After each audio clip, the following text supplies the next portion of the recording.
guess you have to be kind of particular about how much of the yarn you use.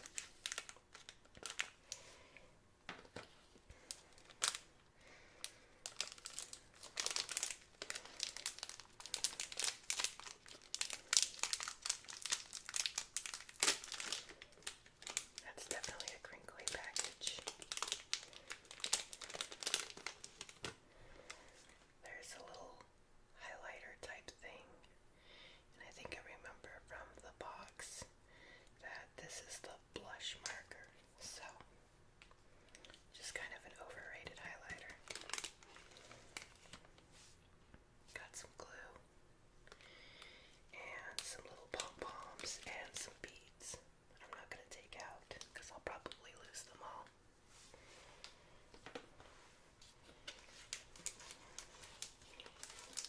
And then it looks like there's a bunch of different little like cutout shapes, little felt pieces to glue onto your animals.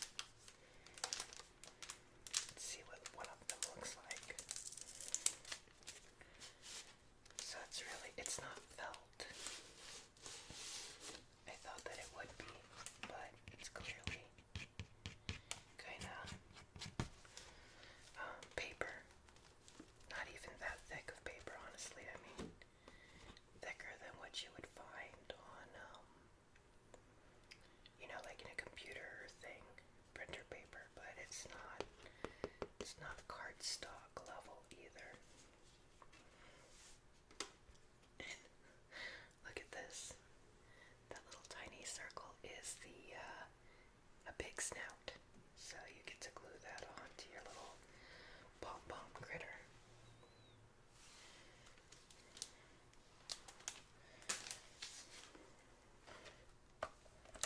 So I'm going to just start at the beginning here, since I don't really know what I'm doing.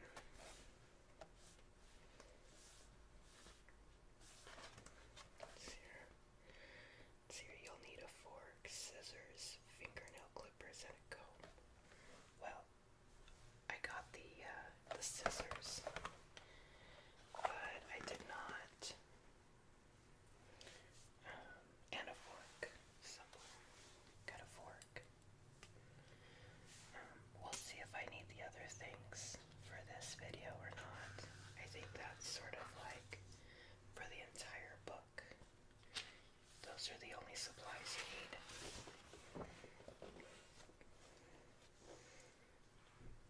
So you've got a getting started page.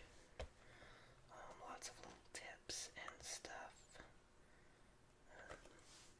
We're going to throw caution to the wind and skip over that. Make a mini pom-pom. No matter what pet you pick, building a basic pom-pom is where it all starts. What you'll need: 2 pieces of yarn, 1 piece that is 4 yards long, and 1 piece that is 12 inches.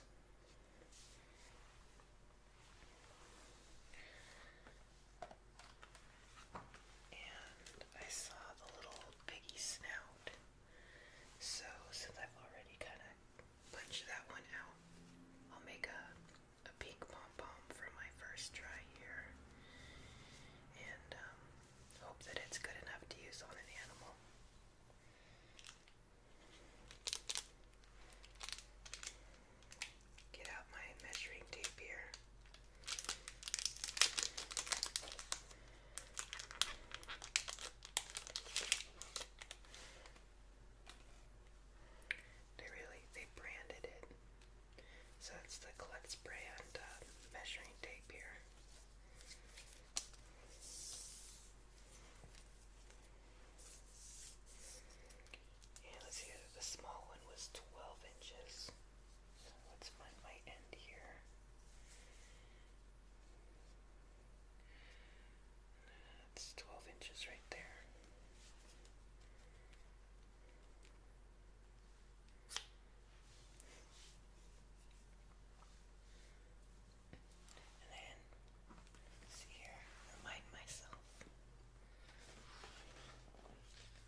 becomes a series instead of just a one-off video. I've already ordered another kit. I was kind of overly anxious to start because I've actually wanted an excuse to play with kid craft kits for a while. Then it dawned on me, duh, I can make a video and it's perfectly justified.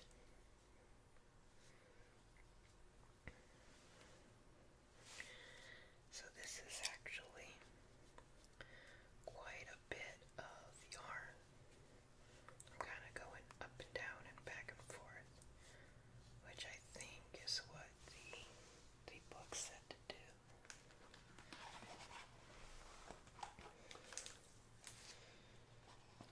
Let's read a few things. Continue to wrap until you're about a half an inch from the tips of the tines, then head back down the other direction. Keep wrapping until almost all of the yarn is wrapped up around the fork. Carefully tuck the loose end securely under some of the wrapped yarn with the tip of your scissors. Lay the fork down on the surface. Pull the right end of the short stand around the back of the tines, and then through the middle 2 tines. Even up the 2 sides of the short strand if they've moved. Interesting. And then you tie a knot. Pull the ends firmly so that the knot is snug around your yarn bundle. And it's got a tip for you. It's important never to wrap the yarn to the very tip of the tines. Otherwise, yarn may slide off the fork when you tie it to make a pom-pom. If you accidentally get too close to the tips, simply push the wrapped yarn back down from the tips. So while I was sitting there talking, it actually slid on me. I hope I don't have to unwrap too much here. Yeah, a little bit. I could have tried the push it down thing, but uh-oh, I'm just making this worse and worse now. Okay, do over. If you see me kind of randomly going over here and kind of moving my arm, I'm recording the audio separate, and I didn't plug in my laptop, so it keeps trying to fall asleep while I'm trying to record. And I should have just taken the extra moment to just plug it in, but que sera, right? I have no idea if that makes a good sound or not. It's quite active. And the yarn definitely wants to go up the tines. So I'm going to try to be a little more proactive about keeping it off the tip there.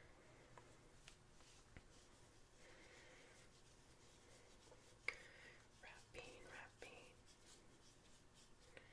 Oh, and there we go. We're at the end finally. It said to tuck some of this in. And I could see why they said to use your scissors to help you, but I'm stubborn.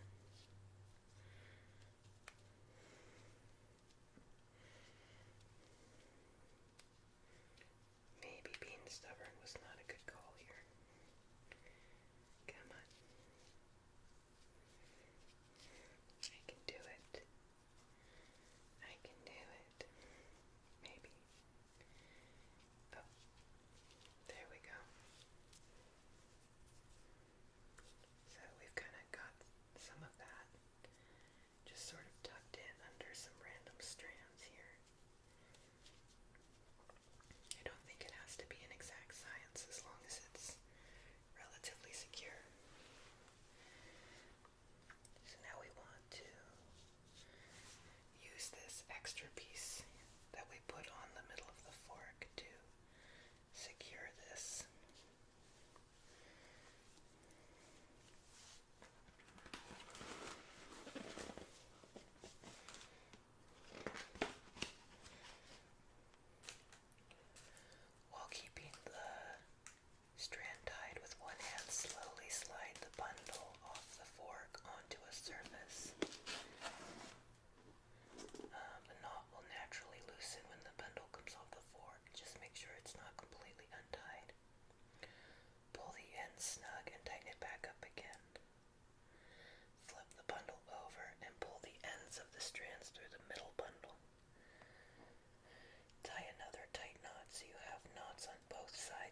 has to go through and cut all of these little loops that you have.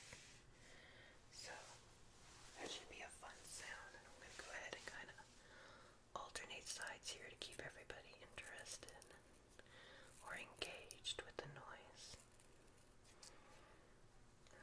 I got this pretty tight, actually. It's a little hard to get those edges without, because you don't want to destroy the center string.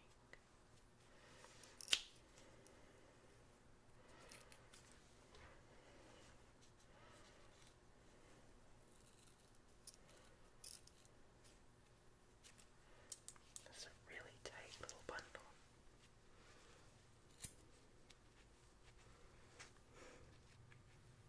I'm having trouble even like wedging my scissors in there.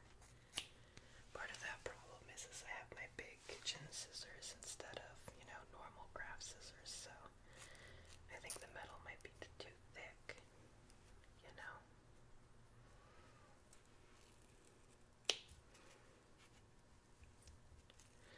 I'm kind of surprised on how labor intensive this little project actually is. I kind of was afraid that the video would be too short, because I wasn't going to sit here and do all of the animals. Ain't no one got time for that.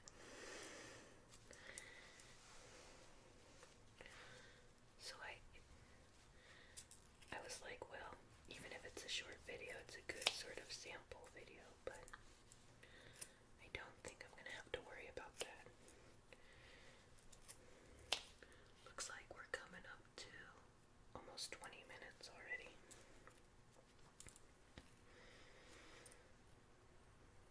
Now I did want to do it fresh, you know what I mean?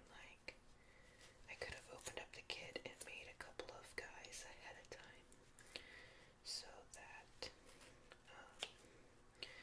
I was a little more fluid,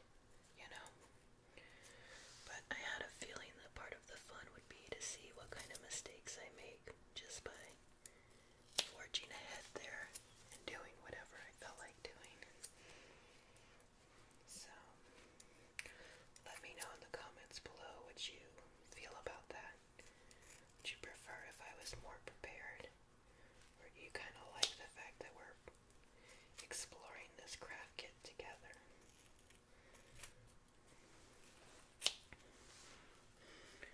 Trying to remember to utilize my stereo sound here. And it's kind of distracting to be like, oh yeah, I need to get on that side for a little bit. Doesn't help that I'm on the kitchen floor, right?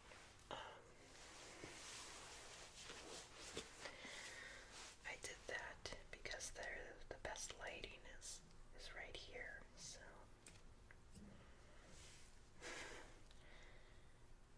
I've cut most of the little things, and I'm noticing that the shape of my pom-pom here is kind of blocky and small. I hope that there's another step to make it look more round. Who knows?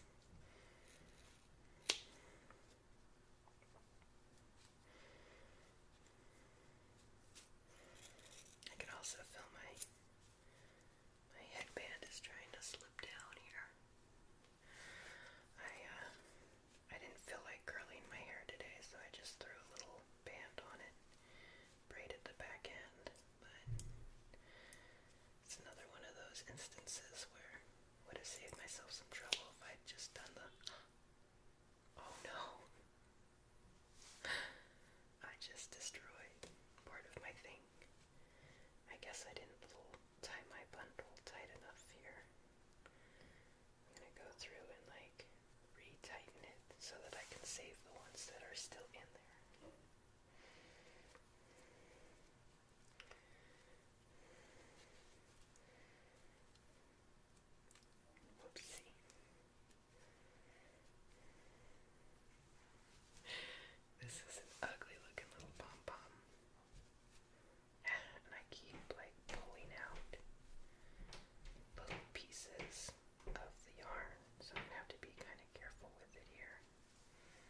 is tidy, like, well done.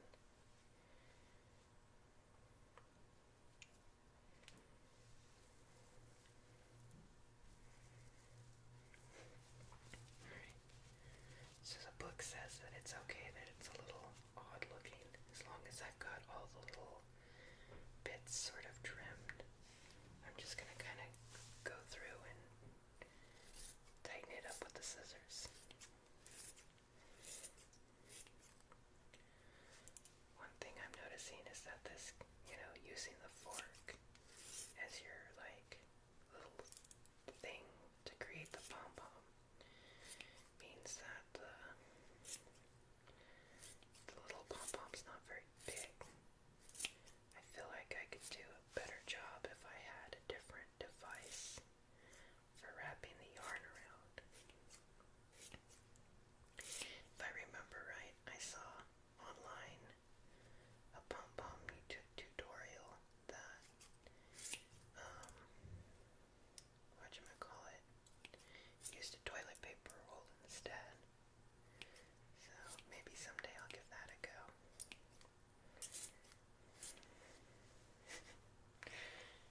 So it's almost round. My poor little pink pom-pom. It's not quite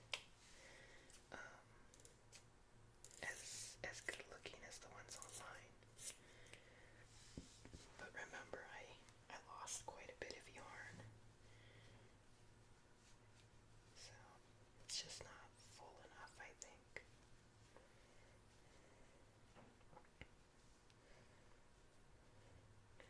But that's mostly round. I feel like if I keep trimming, I'm not going to have any little, like, ends left. I'm just going to have a knot. So I've made my pom-pom. It's got a bunch of things that, like, if your pom-pom looks bad, some ways to fix it. And then, first critter is the pink pig. So we've got a really ugly pom-pom. And let's see here. I'm going to put a dot of glue in the center, at the nose, at the eyes, and at the ears, and then it should look like a little pig.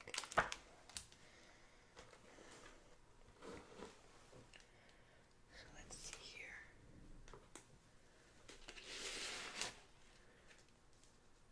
There's our little nose that we had punched out earlier.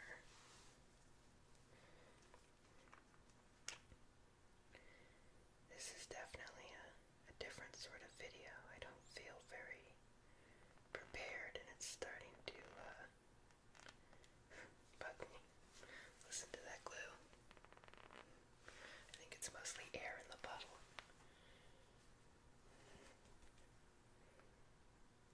Probably have to buy my own glue if I wanted to make all the creatures in the kit.